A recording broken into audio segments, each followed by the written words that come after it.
പത്തനംതിട്ടയിൽ 17 വയസ്സുകാരിയെ പെട്രോൾ ഒഴിച്ച് കത്തിച്ച് കൊലപ്പെടുത്തിയ കേസിൽ പ്രതികുറ്റക്കാരൻ പത്തനംതിട്ട അഡീഷണൽ സെഷൻസ് കോടതിയാണ് കടമനിട്ട സ്വദേശി സജിൽ കുറ്റക്കാരനെന്ന് കണ്ടെത്തിയത്. 2017-ലാണ് സജിൽ പെൺകുട്ടിയുടെ വീട്ടിലെത്തി തീ കൊളുത്തി കൊന്നത്. കേസിൽ പത്തനംതിട്ട അഡീഷണൽ സെഷൻസ് കോടതി നാളെ വിധി പറയും.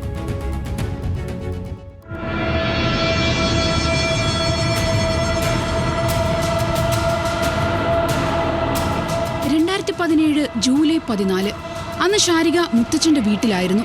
വൈകിട്ട് 6 മണിയോടെ സജിൽ ശാരികയെ കാണാൻ മുത്തച്ഛന്റെ വീട്ടിലെത്തി. വന്നത് വെറും കൈയോടെ ആയിരുന്നില്ല.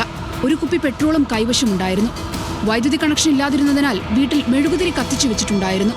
ശാരികയെ കണ്ട സജിൽ തന്റെ ഒപ്പം വരണമെന്നാവശ്യപ്പെട്ടു. സജിലിന്റെ ആവശ്യം ശാരിക നിരാകരിച്ചതോടെ കയ്യിൽ കരുതിയ പെട്രോൾ ഒഴിച്ച് കത്തിച്ചു വെച്ചിരുന്ന മെഴുകുതിരി ദേഹത്തേക്ക് വലിച്ചെറിയുകയായിരുന്നു. 60% പൊള്ളലേറ്റ ശാരികയെ ആദ്യം പത്തനംതിട്ട ജനറൽ ആശുപത്രിയിലും തുടർന്ന് കോട്ടയം മെഡിക്കൽ കോളേജ് ആശുപത്രിയിലേക്ക് മാറ്റി. തുടർന്ന് കോയമ്പത്തൂരിലെ സ്വകാര്യ ആശുപത്രിയിൽ ചികിത്സയിലിരിക്കെ ജൂലൈ 22-നാണ് ശാരിക മരിച്ചത്.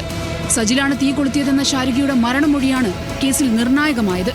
ശാരികയെ ആക്രമിക്കുന്നതിനിടെ സജിലിനും പൊള്ളലേറ്റിരുന്നു. കേസിൽ കുറ്റക്കാരനെന്ന് കണ്ടെത്തിയ സജിലിന്റെ ശിക്ഷാവിധി നാളെ തീരുമാനിക്കും.